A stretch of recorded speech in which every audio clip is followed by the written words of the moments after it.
سارا جہاں روشن، کھلی اسلام کی آنکھیں ہوا سارا جہاں روشن، عرب کے چاند صدقے کیا ہی کہنا تیری طلعت کا، عرب کے چاند صدقے کیا ہی کہنا تیری طلعت کا۔ الحمدللہ رب العالمین والصلاة والسلام علی سید الانبیاء والمرسلین، اما بعد فاعوذ باللہ من الشیطان الرجیم، بسم اللہ الرحمن الرحیم۔ الصلاة والسلام علیک یا رسول اللہ وعلی آلک واصحابک یا حبیب اللہ، الصلاة والسلام علیک یا نبی اللہ وعلی آلک واصحابک یا نور اللہ۔ تمام مدنی چینل کے ناظرین کو اور وہ سامعین جو انٹرنیٹ کے ذریعے اور دیگر ذرائع سے ہمیں سن رہے ہیں، انہیں بھی سلسلہ فیضان اسلام میں مرحبا کہتا ہوں۔ آج کا موضوع آج اور اس عشرے کے دن کی مناسبت سے ہم نے جو بیان کیا تھا وہ ہے فیضان اہل بیت و امام حسین رضی اللہ تعالیٰ عنہ۔ اہل بیت کا بھی تذکرہ ہوگا، ان سے متعلق بھی مدنی پھول حاصل کریں گے، امام حسین رضی اللہ تعالیٰ عنہ سے متعلق بھی انشاءاللہ عز و جل سوالات کو ہم شامل سلسلہ کریں گے۔ اچھی اچھی نیتیں کر لیجئے، جتنی نیتیں زیادہ ہوں گی انشاءاللہ عز و جل اتنا ثواب بھی زیادہ ملے گا۔ اور ایک بات جو بڑی ہی اہم ہوتی ہے کہ جب بھی سلسلے میں شامل ہوں، جب بھی قرآن و حدیث کی بات ہو تو اپنے آپ کو تمام کاموں سے ہمیں فارغ کر لینا چاہیے۔ ایسی جگہ پر بیٹھیے جہاں پر شور و غل نہ ہو، کسی کام میں آپ مصروف نہ ہوں، تاکہ جو بات یہاں سے بیان کی جا رہی ہے وہ صحیح طور پر آپ سمجھنے میں کامیاب ہو سکیں۔ درود پاک کی فضیلت سنتے ہیں۔ پیارے آقا مکی مدنی مصطفیٰ شب اسرا کے دولہا صلی اللہ تعالیٰ علیہ وآلہ وسلم نے ارشاد فرمایا، جس کا مفہوم ہے کہ جو شخص صبح و شام 3 بار مجھ پر درود پڑھے، اللہ تبارک و تعالیٰ اس کے اس دن اور رات کے گناہوں کو معاف فرما دیتا ہے۔ بڑا ہی آسان وظیفہ ہے گناہوں کی معافی کے لیے، صبح اور شام صرف 3 بار درود پاک پڑھنا ہے۔ اللہ کی رحمت سے امید ہے کہ دن اور رات کے گناہوں کی معافی کا تحفہ نصیب ہوگا۔ اللہ تعالی ہم سب کو عمل کی توفیق عطا فرمائے۔ مفتی صاحب کیسے ہیں آپ؟ خیریت سے ہیں؟ الحمدللہ ماشاءاللہ۔ آج بلکہ پورا عشرہ ہی دنیا بھر میں عموماً جو ہمارے موضوعات ہوتے ہیں، امام حسین رضی اللہ تعالیٰ عنہ، کربلا والوں کا تذکرہ ہوتا ہے، صحابہ کا تذکرہ ہوتا ہے، واقعہ کربلا کو بیان کیا جاتا ہے، تو عموماً تو واقعات بیان بھی کیے جاتے ہیں، لوگ سنتے بھی ہیں۔ اچھی بات ہے، جو درست واقعات ہوں وہ سننے پڑھنے بھی چاہیے، لیکن آج کچھ ہٹ کے سوالات کرنے کا ذہن ہے تاکہ ناظرین کو کچھ وہ معلومات ملیں کہ جنہیں عموماً بیان نہیں کیا جاتا۔ سب سے پہلے مفتی صاحب یہ لفظ بھی بڑا عام ہے، پنجتن، اور الحمدللہ ہم اپنی غلامی بھی نسبت اظہار کرتے ہیں پنجتن کے ساتھ۔ ان پنجتن سے مراد کون ہیں؟ کون سی وہ ہستیاں ہیں جو اس سے مراد ہیں، اور یہ لفظ کب سے شروع ہوا؟ بسم اللہ الرحمن الرحیم۔ عشرہ کے حوالے سے آپ نے ذکر کیا، محرم الحرام کا پہلا عشرہ امام حسین اور اہل بیت رضی اللہ تعالی عنہم کے حوالے سے معروف ہے۔ اس میں ایک بڑی پیاری بات ہے کہ اس عشرے کی جو ابتدا ہے یعنی یکم محرم، جی یہ سیدنا عمر فاروق رضی اللہ تعالی عنہ سے ہے، جی، اور اس عشرے کی انتہا امام حسین رضی اللہ تعالی عنہ پر۔ سبحان اللہ۔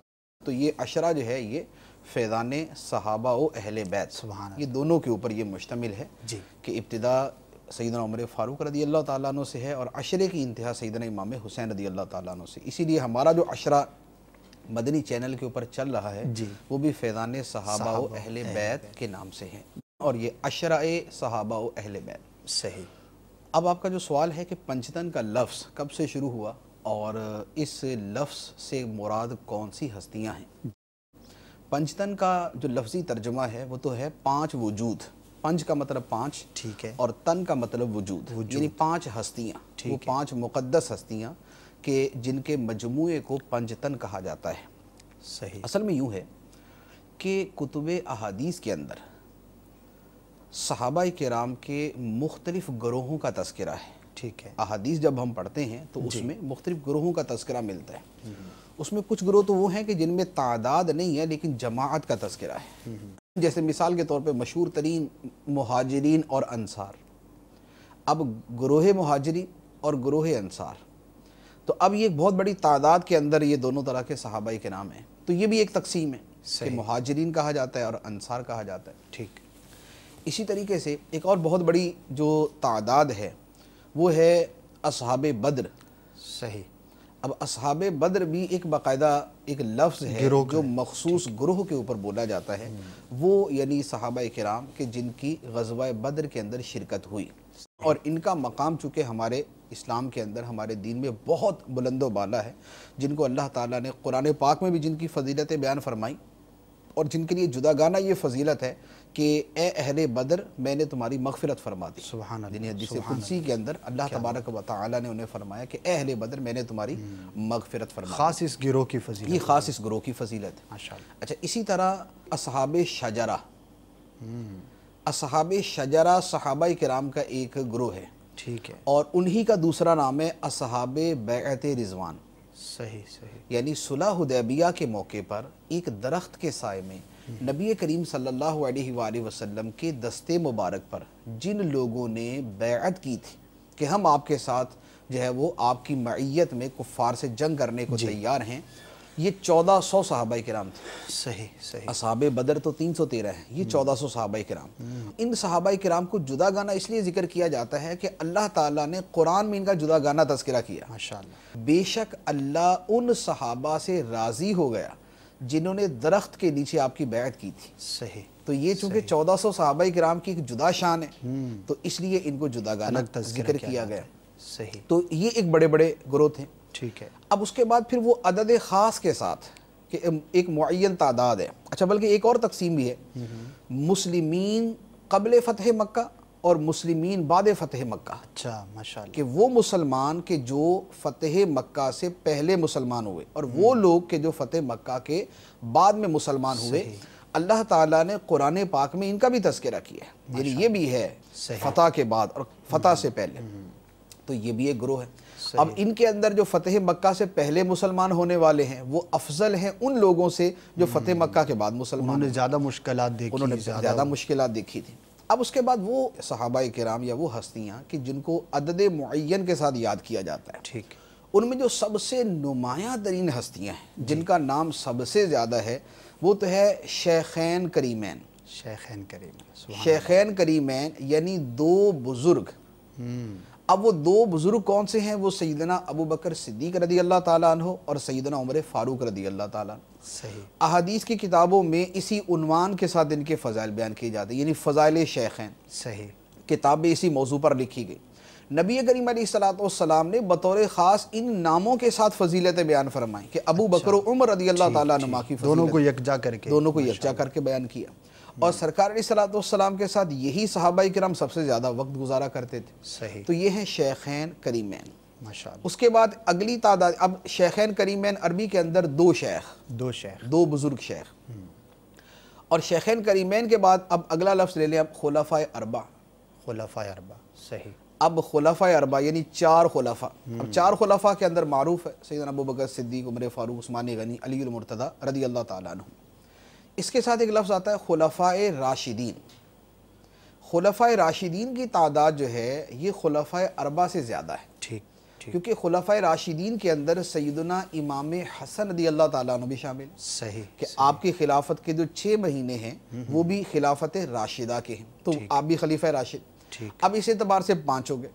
اب عبداللہ بن زبیر رضی اللہ تعالیٰ عنہما کو شامل کرے تو 6 ہو گئے۔ صحیح، حضرت عمر بن عبدالعزیز کو شامل کرے تو 7 ہو گئے۔ صحیح، امام مہدی کو شامل کرے تو 8 ہو گئے، اور 4 اس کے علاوہ ہیں، یعنی 12 خلفاء جن کا تذکرہ احادیث کے اندر بھی آیا ہے۔ صحیح۔ تو یہ ایک اور تقسیم جس میں یہ تقسیم 12 تک جاتی ہے۔ ایک اور بڑی مشہور تقسیم ہے جو ہماری زبانوں پر بڑی عام ہے اور کتابیں باقاعدہ اس نام سے ہیں، وہ ہے عشرہ مبشرہ۔ واہ، کیا بات ہے۔ عشرہ مبشرہ جو ہے اس کا مطلب کیا ہوا کہ العشرۃ المبشرۃ بالجنہ، وہ 10 حضرات کہ جنہیں ایک ہی مرتبہ میں جنت کی بشارت عطا کی گئی۔ سبحان اللہ، سبحان اللہ۔ یعنی جنت کی بشارت سرکار علیہ السلام نے اور بھی بہت ساروں کو دی، جیسے امام حسن حسین رضی اللہ تعالیٰ عنہ ان کو بھی جنت کی بشارت، سیدۃ النساء حضرت فاطمہ الزہرا رضی اللہ تعالیٰ عنہ ان کو بھی جنت کی بشارت ہے، اور اس کے علاوہ حضرت عبداللہ بن سلام رضی اللہ تعالیٰ عنہ ان کو بھی جنت کی بشارت، اور بھی بہت سارے صحابہ کرام. لیکن ان 10 کی جو تخصیص ہے وہ اس لیے ہے کہ ان کو سرکار علیہ الصلوۃ والسلام نے ایک مرتبہ میں ان سب کو بشارت دی تھی. ابو بکر فی الجنہ، عمر فی الجنہ، عثمان فی الجنہ، علی فی الجنہ، سعد فی الجنہ، عمر فی الجنہ. یہ وہ 10 صحابہ کرام کے جن کو اکٹھے جنت کی بشارت دی گئی. تو اب یہ 10 مبشرہ جو ہیں یہ ایک 10 کی تعداد ہے. جیسے 5 تن ہے تو یہ 10 تن ہے. صحیح. تو یہ 10 مقدس نفوس ہیں. تو یہ 10 حضرات ہیں. اور یہ ان کے حوالے سے باقاعدہ پوری کتابیں، جیسے مشہور کتاب ہے الریاض النظرہ فی مناقب العشرہ. الریاض النظرہ فی مناقب العشرہ یعنی 10 صحابہ کرام کے فضائل کے اندر یہ کتاب. اسی طرح یہ المدینہ العلمیہ کی کتابیں بھی یہ 10 مبشرہ کے اوپر آ چکی ہیں. الگ الگ بھی ہر الگ صحابی سب پر کے اوپر جو ہے ایک کتاب ہے. تو وہ کتابیں بھی موجود ہیں. یعنی کچھ امیر اہل سنت کی ہیں، کچھ علمیہ کی ہیں. تو اب یہ اچھا اسی طرح ایک اور بھی ہے، وہ ہے عبادلہ ثلاثہ اور عبادلہ اربع. عبادلہ ثلاثہ یعنی 3 عبداللہ، اور عبادلہ اربع یعنی 4 عبداللہ. اچھا. یہ بھی صحابہ کرام میں ہی یعنی یہ تقسیم ہے. یہ وہ کیا ہے، جن صحابہ کا نام عبداللہ تھا. عبداللہ تو بہت سارے صحابہ کرام کا نام تھا، لیکن جب عبادلہ ثلاثہ کہا جائے تو اس میں مخصوص 3 وہ صحابہ کرام کے جن کا نام عبداللہ ہے وہ مراد لیے جاتے ہیں. حضرت عبداللہ ابن عباس، عبداللہ ابن مسعود اور عبداللہ ابن عمر رضی اللہ تعالیٰ عنہما. عبادلہ اربع جب کہا جائے تو پھر چوتھے اس میں شامل ہو جاتے ہیں. اب وہ چوتھے عبداللہ بن زبیر ہیں یا عبداللہ بن عمر بن العاص رضی اللہ تعالیٰ عنہما ہیں، تو یوں 4 ہو جاتے ہیں. اب 5 کر لے تو پھر یہ 5 آ جائیں گے اس کے اندر. لیکن یہ وہ تقسیم عرض کر رہا ہوں جو محدثین استعمال کرتے ہیں، جو کتب حدیث کے اندر عبادلہ ثلاثہ اور عبادلہ اربع کے نام سے آتی ہے. اچھا اسی طرح ایک اور بھی تقسیم ہے، وہ صحابہ کی نہیں ہے، وہ تابعین کی ہے. وہ ہے فقہائے سبع. فقہائے سبع یعنی 7 مجتہد علماء، 7 فقی علماء، 7 فقہائے کرام. یہ کون تھے؟ یہ اولاد صحابہ تھے. صحابہ کرام کی اولادوں میں 7 بزرگ ایسے تھے مدینہ منورہ میں. ان کو فقہائے مدینہ بھی کہا جاتا ہے اور فقہائے سبع بھی کہا جاتا ہے. یہ وہ ہستیاں تھیں کہ جن کا علم الفقہ کے اندر بڑا بلند مقام ہے، اور جو مدینہ منورہ کے اندر مسائل کا جواب دیا کرتے تھے اور اجتہاد فرمایا کرتے تھے. تو ان کا نام، اور یہ عمل کے اعتبار سے بھی بڑی بلند پایہ ہستیاں تھیں، علم کے اعتبار سے بھی بڑی نمایاں تھی، اور اپنے اسی علمی مقام کی وجہ سے انہیں فقہائے سبع کہا جاتا تھا. اور یہ وہ ہستیاں ہیں کہ جن کے بارے میں بزرگوں نے لکھا ہے کہ ان کا نام لکھ کر اگر آدمی کسی شے میں رکھ دے تو وہ شے جو ہے وہ آگ لگنے سے اور چوری ہونے سے محفوظ رہے گی. نام کی یہ برکت ہے تو ان کی ذات کی کیا برکت ہوگی. تو یہ فقہائے سبع. اب آ جائے پنجتن کی طرف. پنجتن کا مطلب ہوا 5 ہستیاں، 5 مقدس وجود. پنجتن کا لفظ جو ہے وہ ہم 2 معنی کے اندر استعمال کرتے ہیں، کیونکہ جب اس سے مراد ہے 5 ہستیاں، وہ 5 ہستیاں 2 طرح ہیں. ایک تو اس اعتبار سے کہ نبی کریم صلی اللہ علیہ وآلہ وسلم اور آپ کے 4 خلفاء، ٹھیک ہے، یہ 5 ہستیاں ہیں. یہ بھی 5 تن ہیں، 5 مقدس وجود ہیں. اور ایک دوسری تعریف ہے جو زیادہ معروف ہے، وہ ہے سرکار دو عالم صلی اللہ علیہ وآلہ وسلم کی ذات مبارکہ، سیدنا علی، سیداتنا فاطمہ الزہرا، امام حسن، امام حسین رضی اللہ تعالی عنہم اجمعین. یہ 5 ہستیاں ہیں، انہیں بھی پنجتن کہا جاتا ہے. ان کو پنجتن کہنا جو ہے یہ اس حدیث مبارک سے ماخوذ ہے. مسلم شریف میں حدیث ہے، نبی کریم صلی اللہ علیہ وآلہ وسلم نے ایک مرتبہ اپنی چادر کے اندر ان 4 حضرات کو لیا، یعنی اپنی چادر مبارک اپنے بدن پہ اوڑی ہوئی. امام حسن آئے، ان کو بھی چادر میں لے لیا. امام حسین آئے، ان کو بھی چادر میں لے لیا. پھر حضرت علی اور حضرت فاطمہ کو بھی لیا، اور اپنی زبان مبارک سے یہ الفاظ ارشاد فرمائے، اللہم ہؤلاء اہل بیتی. سبحان اللہ. اے اللہ یہ میرے اہل بیت ہیں، یہ میرے گھر والے ہیں. تو چونکہ یہ 5 ہستیاں تھیں، صحیح، سرکار اسلام اور بقیہ 4، تو یہ جو ایک حدیث مبارک میں 5 ہستیوں پر سرکار دو عالم علیہ الصلوۃ والسلام نے بطور خاص یہ الفاظ ارشاد فرمائے، تو اس سے پھر مسلمانوں کے اندر ان 5 ہستیوں کا، سرکار صلی اللہ علیہ وسلم کی ذات مبارک تو بحیثیت آقا و مولا اور ہمارے نبی رسول اور اس کے اعتبار سے ہے، بقیہ جو 4 ہستیاں ہیں ان کا بطور خاص ایک اکرام ٹھیک اور اعزاز صحیح اس حدیث مبارک کے پیش نظر مسلمانوں کے دل میں ہے، اور بھی فضائل ہے لیکن اس حدیث مبارک کے پیش نظر بھی ہے۔ تو یوں جو ہے وہ 5 تن، یعنی وہ 5 وجود جو ایک چادر کے اندر سموئے ہوئے تھے، ایک چادر کے اندر موجود تھے، تو یوں 5 تن کہا جاتا ہے۔ اب یہ لفظ اردو کا ہے، پہلی مرتبہ کس نے اس کو استعمال کیا اور کیسے ہوا اس کا تو معلوم نہیں ہے، لیکن اس کی بیس میں نے عرض کر دی کہ حدیث مبارک کے اندر موجود ہے۔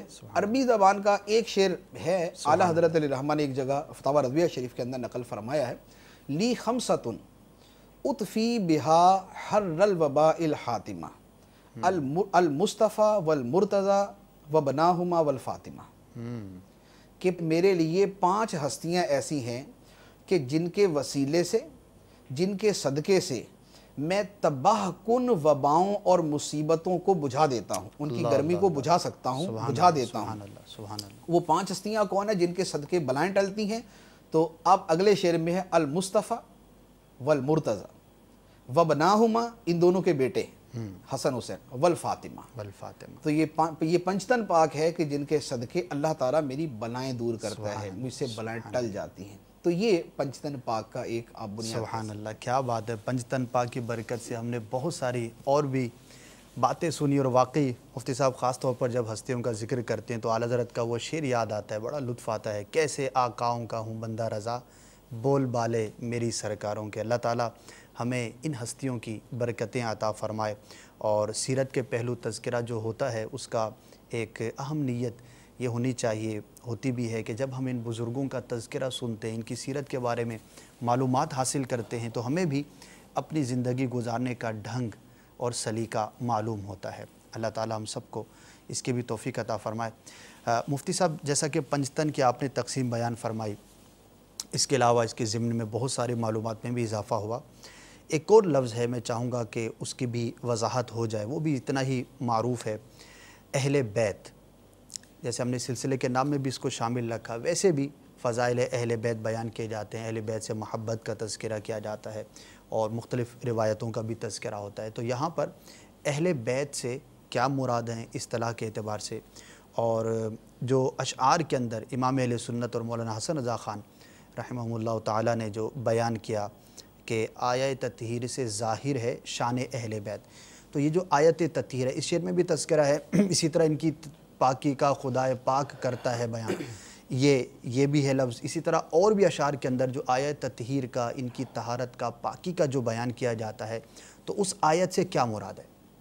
دیکھیں، اہل بیت کا لفظ جو ہے وہ عام طور پر تو استعمال کیا جاتا ہے سرکار صلی اللہ علیہ وآلہ وسلم کی اولاد پاک کے بارے میں۔ جی، حضرت علی رضی اللہ تعالیٰ عنہ کو بھی اہل بیت میں شامل کیا جاتا ہے اور اولاد پاک کو بھی اس میں شامل کیا جاتا ہے، لیکن جو اصل اہل بیت کا لفظ ہے وہ بڑا وسیع ہے۔ جی، بنیادی طور پر آیت تطہیر، جس کی طرف مولانا حسن رضا خان علی رحمہ نے بھی اپنے شعر کے اندر بیان فرمایا ہے، وہ جو آیت تطہیر ہے اس میں جو خطاب قرآن پاک کے اندر چل رہا ہے وہ ہے ازواج مطہرات سے۔ اچھا، وہ ازواج مطہرات سے۔ پہلی بات تو یہ ہے کہ اہل بیت میں اولاد بھی شامل ہوتی ہے اور آدمی کی جو ازواج یعنی بیویاں ہوتی ہیں وہ بھی شامل ہوتی ہیں۔ قرآن پاک کے اندر بڑی واضح آیت مبارکہ ہے کہ بیوی کو اللہ تبارک و تعالیٰ نے اہل بیت کے نام سے پکارا، صحیح خطاب کیا باقاعدہ۔ ٹھیک ہے۔ چنانچہ سورہ ہود کے اندر جب فرشتے حضرت ابراہیم علیہ السلام کے پاس آئے اور آ کر حضرت یعقوب علیہ السلام کی بشارت دی اور حضرت اسحاق علیہ السلام کی بشارت دی کہ اللہ تعالیٰ آپ کو حضرت اسحاق علیہ السلام عطا کرے گا اور اسحاق کے بعد پھر یعقوب بھی آپ کو عطا کیے جائیں گے، یعنی پوتے کے طور پہ یعقوب ملیں گے، بیٹے کے طور پہ حضرت اسحاق ملیں گے۔ تو اب جو حضرت سارہ رضی اللہ تعالیٰ عنہا تھی، جی، انہیں بڑا تعجب ہوا کہ اس بڑھاپے کے اندر میں اتنی عمر رسیدہ ہو چکی ہوں، میرے ہاں کیسے اولاد پیدا ہوگی؟ وہاں فرشتوں نے جو خطاب کیا وہ کہا قالوا اتعجبین من امر اللہ، صحیح، فرشتوں نے کہا کہ کیا تمہیں اللہ کے کاموں پہ تعجب ہے؟ یعنی جب خدا نے بشارت دی ہے کہ اولاد ہوگی تو کیا خدا کے کام پہ تعجب ہے؟ رحمت اللہ و برکاتہ علیکم اہل البیت، تم پر اللہ کی رحمت ہو اور تم پر اللہ تعالیٰ کی سلامتی ہو، صحیح، اے اہل بیت۔ تو اب جو آیت مبارکہ کے الفاظ ہے رحمت اللہ و برکاتہ علیکم اہل البیت، اللہ کی رحمت اور اس کی برکتیں ہو تم پر اے اہل بیت. صحیح. یہاں اہل بیت حضرت سارہ رضی اللہ تعالیٰ عنہا کو کہا جا رہا ہے جو حضرت ابراہیم علیہ السلام کی زوجہ ہے. صحیح. تو اسے پتہ چلا کہ اہل بیت کا لفظ جو قرآن کی اصطلاح ہے صحیح. وہ سب سے پہلے جو آدمی کی ازواج ہیں یا جو زوجہ ہے اس کے لیے اس پر منطبق. اب وہ جو آیت مبارکہ آیت تطہیر جس کی ہم بات کر رہے جی ہیں خاص آیت کریم.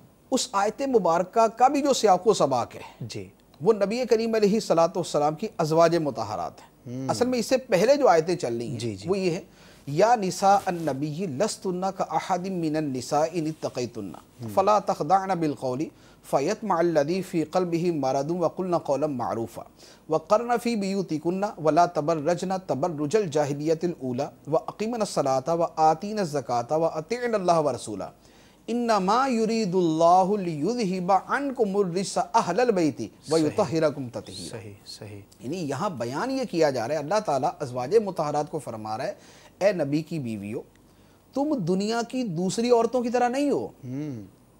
اگر اللہ سے ڈرتی رہو تو تمہارا مرتبہ دنیا کی دوسری عورتوں جیسا نہیں ہے. صحیح. اب انہیں کچھ احکام بیان فرمائے. انہیں حکم یہ دیا کہ اپنی آوازوں کے اندر نرمی پیدا نہ کرنا تاکہ منافق کوئی شرارت نہ کرے. ٹھیک ہے. اور اچھی بات کہا کرو اور نماز قائم کرو اور زکوٰۃ دو اور اللہ رسول کی اطاعت کرو اور اپنے گھروں کے اندر ٹھہری رہو اور بے پردگی اختیار نہ کرو. اب یہ جو اللہ تعالیٰ نے سارے احکام دیے اللہ کی اطاعت اللہ کے رسول صلی اللہ علیہ وسلم کی اطاعت گھروں میں ٹھہری رہو بے پردگی نہ کرو لوگوں سے نرم انداز کے اندر گفتگو نہ کرو اور اچھی باتیں کہا کرو.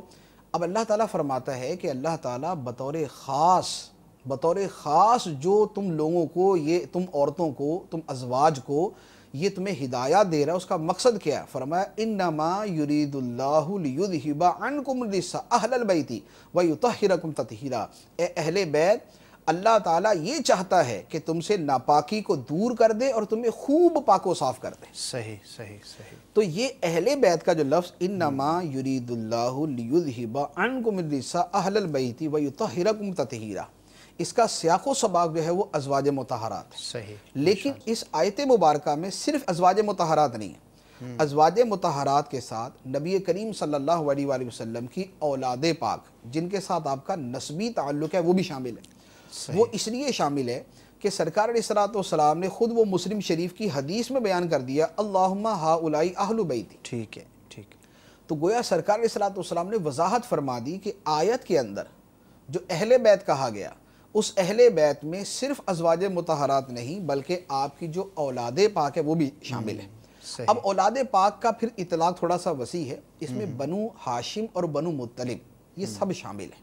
ٹھیک ہے. یعنی اب اس میں حضرت حمزہ حضرت عباس اور حضرت عقیل تو یہ ساری کی ساری ہستیاں اس میں شامل ہیں. تو گویا اہل بیت کا لفظ جو ہے یہ اپنے معنی کی وسعت کے اعتبار سے یہ ازواج مطہرات کو بھی شامل ہے. تو اب حضرت عائشہ بھی ہیں حضرت حفصہ بھی ہیں حضرت سودا بھی ہیں حضرت زینب بھی ہیں حضرت خدیجہ الکبریٰ رضی اللہ تعالی عنہن اجمعین یہ ساری ازواج بھی شامل ہیں.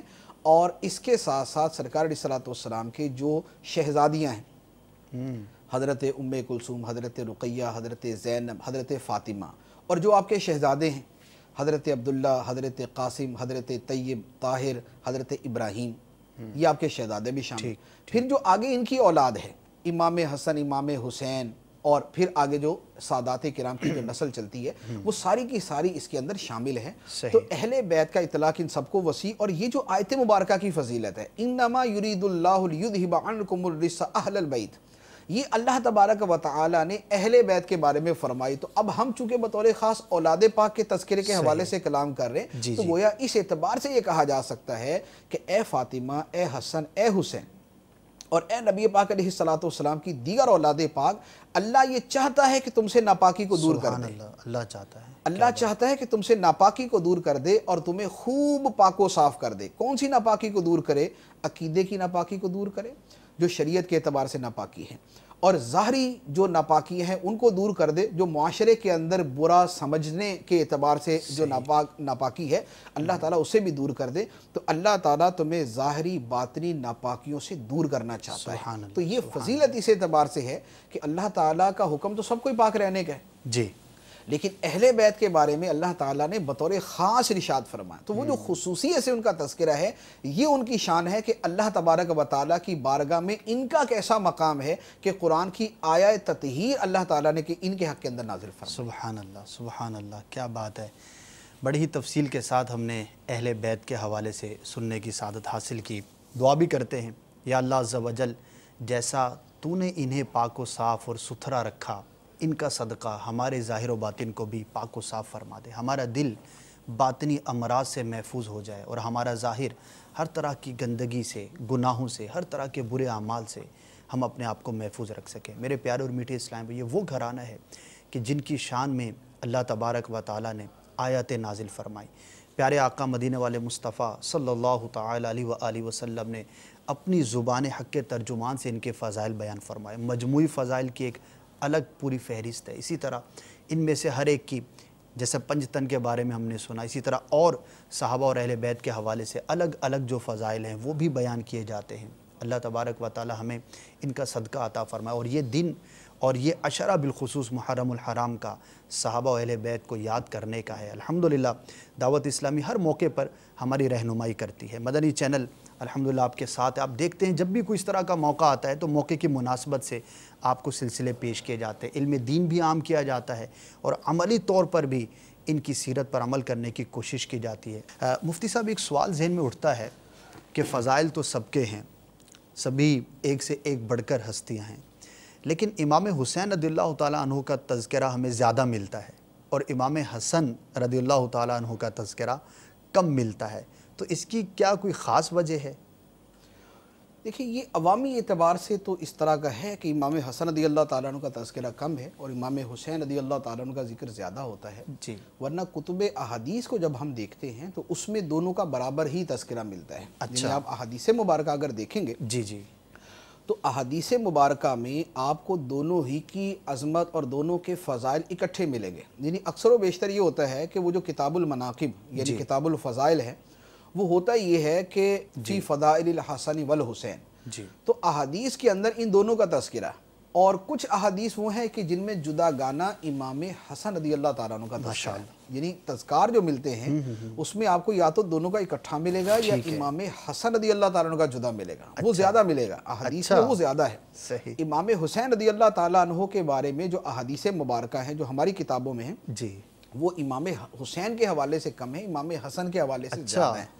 تو اس لیے جو کتب احادیث ہیں ان میں تو تذکرہ برابر ہی ہے، لہذا جب ہم دورہ حدیث میں پڑھتے ہیں پڑھاتے ہیں یا اس سے پہلے مشکات شریف پڑھاتے ہیں جی جی، تو اس میں سب کا برابر ہی تذکرہ چل رہا ہوتا ہے۔ اب پبلکلی جو ہے اس کی وجہ بڑی واضح سی ہے صحیح، کہ واقعہ کربلا اصل میں ایک ایسا واقعہ ہے کہ جس کی وجہ سے امام حسین رضی اللہ تعالیٰ عنہ کی ہستی بڑی نمایاں ہو گئی، کیونکہ جو مظلومیت ہے وہ امام حسین رضی اللہ تعالیٰ عنہ نے زیادہ دیکھی، آپ پہ ظلم و ستم زیادہ ہوئے، یعنی ظلم امام حسن پر بھی ہوئے، ان کو بھی آپ بھی شہید ہی کیے گئے، آپ زہر دے کے شہید کیے، امام حسن رضی اللہ تعالیٰ عنہ کو زہر دے کے شہید کیا گیا اور امام حسین رضی اللہ تعالیٰ عنہ کو کربلا میں شہید کیا گیا۔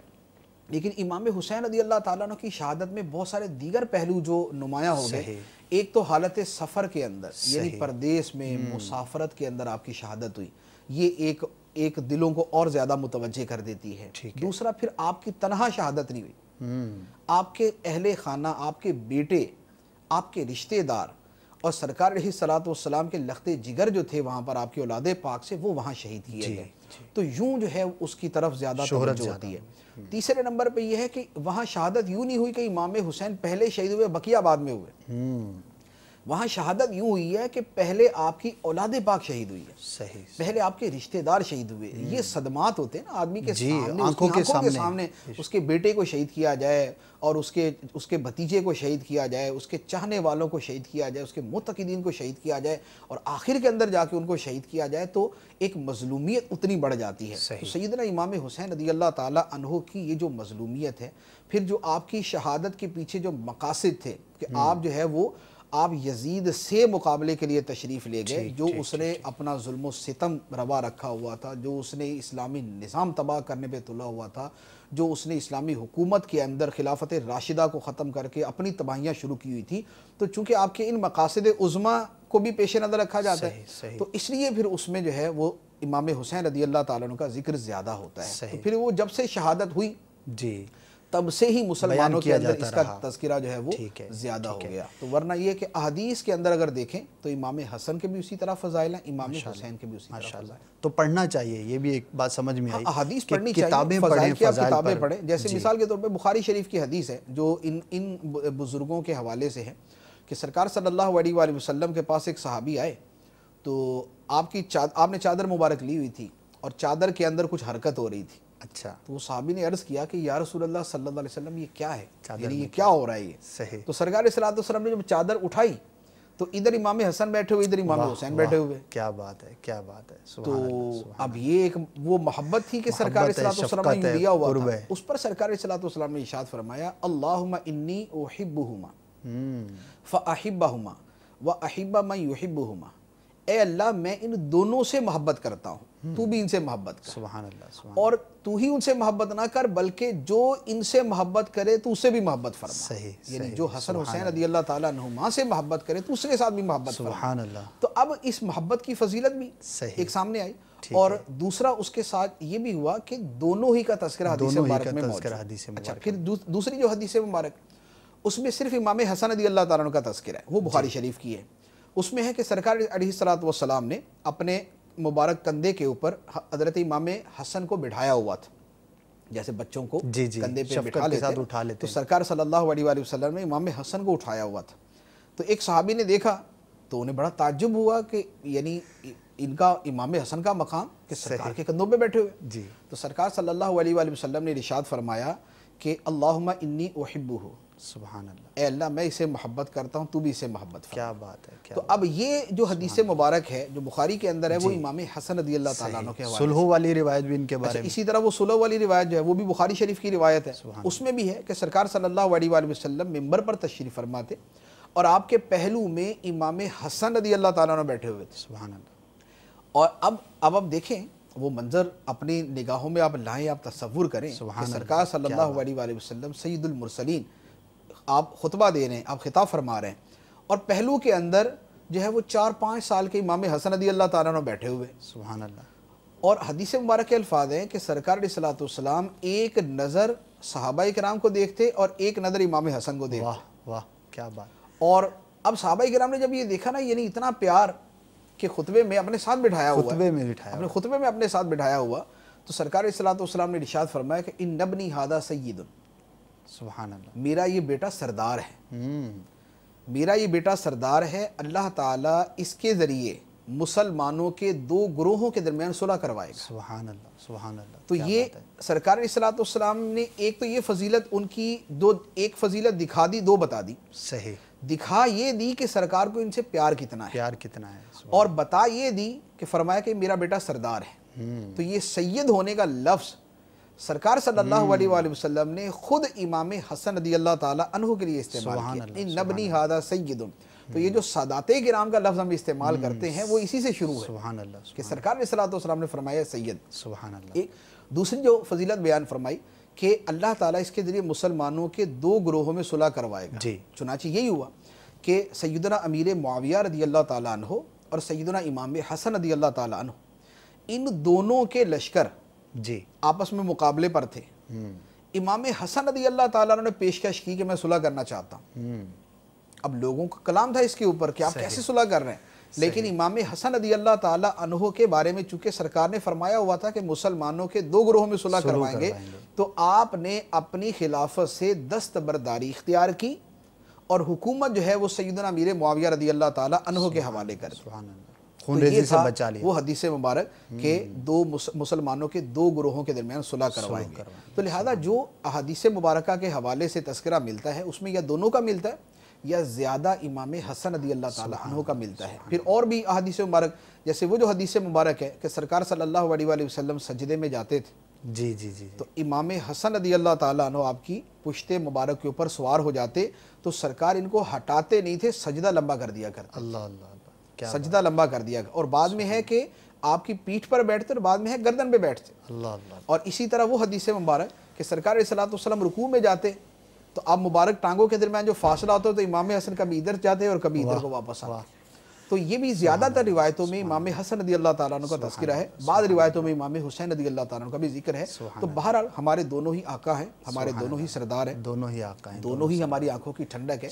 سرکار صلی اللہ علیہ وآلہ وسلم کے ساتھ جو نسبت ہے، سرکار کو جو ان سے پیار ہے، سرکار نے جو ان کے فضائل بیان کیے ہیں، تو ان فضائل کی روشنی کے اندر ہمارے لیے ہمارے سر کے تاج ہے، ہمارے لیے ہستیاں ہیں۔ تو بقیہ تذکرے کے اندر جو کمی بیشی ہے اس کے پیچھے وہی میں نے عرض کیا کہ واقعہ کربلا کی ایک جو بہت نمایاں ایک واقعہ دنیا کے اندر ہوا ہے، اس کی وجہ سے امام حسین رضی اللہ تعالیٰ کا تذکرہ زیادہ ملتا ہے۔ سبحان اللہ، دونوں ہی ہمارے آقا ہیں، کیا بات ہے۔ اللہ تعالیٰ ان کی ہمیں برکتیں حاصل کرنے کی توفیق عطا فرمائے۔ مفتی صاحب، آپ نے پس منظر بیان کیا تاریخ اسلام کا، چونکہ اتنا بڑا واقعہ رونما ہوا تو تذکرہ زیادہ ہونے کی ایک وجہ یہ بھی ہے۔ تو کیا امام حسین رضی اللہ تعالیٰ عنہ کی شہادت کا واقعہ تو بیان کیا جاتا ہے اور بڑا ہی معروف ہے، مشہور ہے، شاید مسلمانوں کا بچہ بھی کوئی ایسا ہو کہ جس کو اس کی آواز نہ پہنچتی ہو، لیکن اس کے علاوہ بھی تو امام حسین رضی اللہ تعالیٰ عنہ کے اوصاف ہوں گے، ان میں سے اگر چند کا بیان ہو جائے، اور وہ کیا تھے اوصاف جو خاص امام حسین رضی اللہ تعالیٰ عنہ کے حوالے سے بیان کی جا سکتے ہیں؟ سیدنا امام حسین رضی اللہ تعالیٰ عنہ کے جو اوصاف مبارکہ ہیں، اب اس میں ایک چیز صرف عرض کروں گا۔ اب یہ دیکھیں جی کہ سیدنا امام حسین رضی اللہ تعالیٰ عنہ کی جو شہادت ہوئی ہے، اس وقت آپ کی عمر مبارک جو ہے وہ 60 سال کے قریب تھی، یعنی 56 سال یا 57 سال، 60 سال کے قریب۔ تو اب یہ جو شہادت والا واقعہ ہے یہ تو تب ہوا، وہ جو اس سے پہلے کی زندگی ہے ساری کی ساری، ان میں جو آپ کا کردار تھا، ان میں جو آپ کا عمل تھا، ان میں جو آپ کے فضائل تھے، وہ کیا ہیں؟ تو لہذا شہادت کا واقعہ تو ایک دن وقوع پذیر ہوا، اور اس کا جو پروسیس آپ لگا لیں تو وہ شاید یعنی 15 دن یا 1 مہینے کا بن جائے گا کہ آپ مدینہ منورہ سے چلے، وہاں پہنچے کربلا میں، اور وہاں آپ شہید ہوئے۔ صحیح۔ شہادت آپ کی زندگی کا آخری باب ہے، آخری واقعی آخری ہو گیا، آخری باب ہے آپ کا، ٹھیک؟ اور یہ باب جو ہے 1 دن پر مشتمل ہے، یا 3 دن پر مشتمل ہے، یا یہ ہے کہ آپ بہت شروع سے لے لیں تو 1 سے 2 مہینے پر مشتمل، جب سے مدینہ سے روانہ جب سے مدینہ۔ اب وہ جو اس سے پہلے کی زندگی ہے، جس کی زندگی کا آخری باب اتنا روشن اور نمایاں ہے، اس کی جو زندگی کے پہلے احوال ہوں گے وہ کتنے نمایاں ہوں گے۔ تو سیدنا امام حسین رضی اللہ تعالیٰ عنہ کی حقیقی شان جو ہے وہ اعلیٰ حضرت علی رحمہ نے ایک جگہ بیان بھی فرمایا کہ صرف شہادت بیان کرتے ہیں، کیا شہادت کے علاوہ آپ کی فضیلت نہیں؟ آپ کے بے پناہ فضائل ہیں۔ یہ جو فضائل عرض کیے کہ سرکار صلی اللہ علیہ وسلم نے فرمایا کہ میں ان سے محبت کرتا ہوں، اے اللہ تو بھی ان سے محبت فرما، اور جو ان سے محبت کرتا ہے تو اس کے ساتھ بھی محبت فرما، یا سرکار صلی اللہ علیہ وسلم جو ان کو روزانہ دیکھنے جاتے تھے، جو ان سے پیار فرماتے تھے، یہ سارے فضائل۔ اب آپ کی جو اب آپ کے جو معمولات تھے سیدنا امام حسین رضی اللہ تعالیٰ عنہ کے، آپ کے معمولات میں جہاد تھا کہ آپ نے مختلف جہاد میں شرکت فرمائی، ٹھیک ہے، اور عبادت اور ذکر اللہ اور سخاوت، آپ کے اصل معمولات ساری زندگی کے یہی ہیں، صحیح، جو غالب یعنی عبادت، نماز، تلاوت، ذکر اللہ، اور مسلمانوں کی خیر خواہی، مسلمانوں کو اچھے مشورے دینا، ان کی پریشانیوں کو دور کرنا، اور عبادت و ریاضت میں وقت گزارنا، آپ کی جو پوری زندگی ہے وہ اسی کے اندر گزری ہوئی۔ لہذا آپ کی جو ذات مبارک ہے، ہم یہ کہہ سکتے ہیں کہ اس میں شان صدیقی بھی ہے، سبحان اللہ، اس میں شان فاروقی بھی ہے، سبحان اللہ، اس میں شان عثمانی بھی ہے، اس میں شان علوی بھی ہے، سبحان اللہ۔ آپ ان ساری شانوں کے جامع مجموعہ ہیں، ہر شان ہی آپ کی ذات مبارک کے اندر ماشاءاللہ۔ مفتی صاحب، یہ میں آپ سے الگ الگ بھی آپ نے بڑا خوبصورت بیان کیا، یہ بھی سوال ہے ذہن میں، لیکن اس سے پہلے یہ ارشاد فرمائیے کہ جب اتنے فضائل ہیں، اتنے کمالات ہیں امام حسین رضی اللہ تعالیٰ عنہ کی، روایتیں بھی آپ نے بیان فرمائیں، تو اس کا مطلب یہ کیا ہم سمجھ سکتے ہیں کہ آپ بقیہ سب سے افضل ہو گئے؟ نہیں، افضل کہنا جو ہے وہ ایک اور چیز ہوتی ہے، یعنی جیسے آپ میں شان صدیقی بھی ہے، شان فاروقی بھی ہے، شان عثمانی، شان علوی بھی ہے، اس کا یہ مطلب نہیں بنے گا کہ آپ ان سب سے افضل ہیں، کیونکہ افضلیت کا مدار جو ہے وہ نصوص کے اوپر ہے، یعنی جو قرآن و حدیث کے اندر جن کو افضل قرار دیا گیا، افضل وہی ہیں۔ تو اب قرآن و حدیث کے دلائل کی روشنی میں جو فضیلت کی ترتیب ہے وہ وہی ہے کہ سب سے افضل سیدنا صدیق اکبر ہیں، پھر عمر فاروق ہے، پھر عثمان غنی ہیں، پھر علی المرتضیٰ رضی اللہ تعالی عنہم ہیں۔ جی اب اصل یہ جو ہے کہ آپ میں ساری شانیں موجود ہیں، تو اس کو آپ یوں کہہ لیں کہ آپ میں صدیقیت ہے، جی، یعنی شان صدیقی آپ میں کیا ہے کہ آپ میں مقام صدیق ایک بہت بڑا مرتبہ ہے، مقام صدیق ایک بہت بڑا مرتبہ ہے، آپ صدیق بھی ہیں، صحیح۔ اچھا، شان فاروقی جو ہے تو یہ بھی بذات خود ایک بڑا مرتبہ ہے، آپ میں وہ بھی ہے. صحیح. لیکن آپ صدیق تو ہیں، سیدنا امام حسین رضی اللہ تعالیٰ عنہ صدیق ہیں، لیکن ابو بکر رضی اللہ تعالیٰ عنہ صدیق اکبر ہیں. صدیق اکبر ہیں. سبحان اللہ. اچھا، سیدنا امام حسین رضی اللہ تعالیٰ عنہ فاروق ہیں. آپ نے بھی حق و باطل میں فرق کر دیا. ٹھیک ہے. لیکن فاروق اعظم جو ہیں وہ سیدنا عمر فاروق رضی اللہ تعالیٰ عنہ. ماشاءاللہ. اسی طریقے سے دیگر. اچھا، اب حضرت علی رضی اللہ تعالیٰ عنہ پر تو آپ کی فضیلت کو ویسے بھی کوئی نہیں کہتا. صحیح. ٹھیک ہے. عثمان غنی رضی اللہ تعالیٰ عنہ کو بھی جب سرکار ہی نے افضل قرار دے دیا تو وہی افضل ہوں گے. یہ ایسے ہی ہے جیسے آج کے زمانے میں ٹھیک ہے کسی آدمی کے اندر صدیق اکبر کے فیضان سے مرتبہ صدق آ جائے، صحیح، فاروق اعظم کے فیضان سے مرتبہ فاروقیت آ جائے، صحیح، سیدنا عثمان غنی کے فیضان سے بہت زیادہ سخاوت آ جائے، سیدنا علی المرتضیٰ رضی اللہ تعالیٰ عنہ کے فیضان سے زہد آ جائے، تقوی آ جائے، شجاعت آ جائے، ذوق عبادت پیدا ہو جائے، لیکن اس کے ساتھ وہ ان صحابہ سے تھوڑی افضل ہو جائے گا. یعنی یہ تو ہمارے زمانے میں اگر کسی میں یہ چیزیں آتی ہیں تو ہم یہ کہیں گے کہ ان کا فیضان ہے. ٹھیک ہے. فضائل کا جو دار و مدار ہے وہ اس کے جو دلائل ہوتے ہیں وہ اپنی جگہ دیکھے جاتے ہیں. صحیح. ہم اس اعتبار سے کلام کر رہے ہیں کہ سیدنا امام حسین رضی اللہ تعالیٰ عنہ کی ذات مبارکہ جامع کمالات، ٹھیک ہے، وہ اوصاف ان میں پائے جاتے ہیں، اوصاف ان کے اندر پائے جاتے ہیں. یعنی صرف شہادت ہی آپ کی شان نہیں ہے. ٹھیک ہے. شہادت آپ کی ایک شان ہے، اس شان کے علاوہ آپ کی ہزاروں شانیں. ماشاءاللہ ماشاءاللہ. کیا بات ہے، کیا بات ہے مفتی صاحب. آپ کی ان باتوں سے تو لگتا ہے کہ واقعی علم کی بہت کمی ہے، اور یعنی جتنی بھی باتیں آپ نے ارشاد فرمائی یہ ساری چیزیں ہیں عموماً لوگ اس طرف نہیں آتے، توجہ نہیں ہوتی. تو مدنی چینل کے ناظرین نیت کیجئے، ہر موقع پر ہم آپ کو کتابوں کا تذکرہ کرتے ہیں. علمیہ کی کتابیں ہیں، امیر اہل سنت کے رسائل ہیں، کرامات امام حسین رضی اللہ تعالی عنہ ہے، اسی طرح اور بھی حسینی دولہا یہ بھی ایک رسالہ ہے، اسی طرح اور کئی رسائل ہیں، کئی کتابیں ہیں، اہل بیت کے موضوع پر بھی ہیں. تو ایک اور نیت آج کر لیجئے جو بھی ہمارے ناظرین ہیں، سامعین ہیں، فیضان مدینہ میں حاضرین ہیں، کہ انشاءاللہ عز و جل ان دنوں کے اندر بالخصوص یہ جو عشرہ گزر رہا ہے ہم کوئی نہ کوئی ایک کتاب جو ہے وہ حاصل کریں گے، خریدیں گے اور اسے اول تا آخر پڑھ لیں گے. انشاءاللہ عز و جل آپ کے علم میں اضافہ ہوگا. اور امام حسین رضی اللہ تعالیٰ عنہ کی شہادت، بڑی پیاری بات مفتی صاحب نے ارشاد فرمائی. دیکھیے توجہ کی بات ہے کہ صرف شہادت ہی آپ کی شان تھوڑی ہے، اس کے علاوہ جو کمالات ہیں وہ بھی ہمیں معلوم ہونے چاہیے، شہادت بھی معلوم ہونی چاہیے، اور بھی چیزیں معلوم میں ہماری معلومات کے اندر ہونی چاہیے. کیسے آئیں گی؟ جب پڑھیں گے.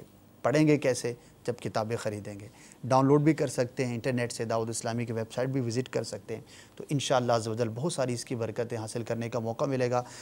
مفتی صاحب اب کچھ الگ الگ بیان ہو جائے کہ آپ مجموعہ ہیں کمالات کا، آپ کے اندر صدیق اکبر کی جھلک بھی ہے، فاروق اعظم رضی اللہ تعالی عنہ کی بھی جھلک ہے، عثمان غنی کے بھی آپ گویا کہ صفات کے مظہر ہیں، حضرت علی رضی اللہ تعالیٰ عنہ کی تو قرب خاص آپ کو حاصل تھا.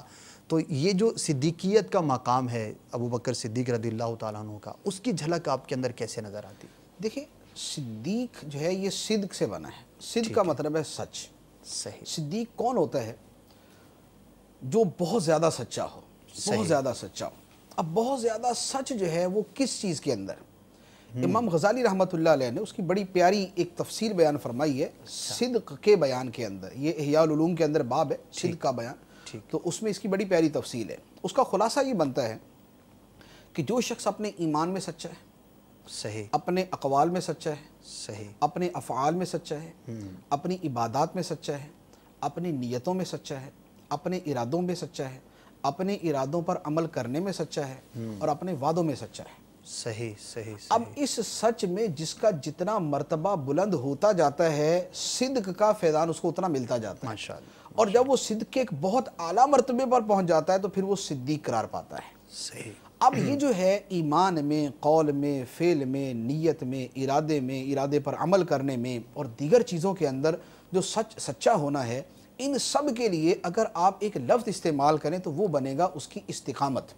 سبحان اللہ. ایمان پر استقامت، عبادات پر استقامت، نیکیوں پر استقامت، اپنی اچھی نیتوں پر استقامت، اچھے ارادوں پر استقامت، اور جو اللہ تعالیٰ سے وہ وعدہ کرے اس وعدے کو پورا کرنے میں استقامت. سبحان اللہ. یہ جو آخری بات میں عرض کر رہا ہوں کہ اللہ سے کیے ہوئے وعدے کو پورا کرنے میں استقامت، یہ تو اللہ تعالیٰ نے قرآن پاک کے اندر صدیقین کا وصف بیان فرمایا. قرآن پاک کی آیت مبارکہ سورہ احزاب میں ارشاد فرمایا کہ من المؤمنین رجال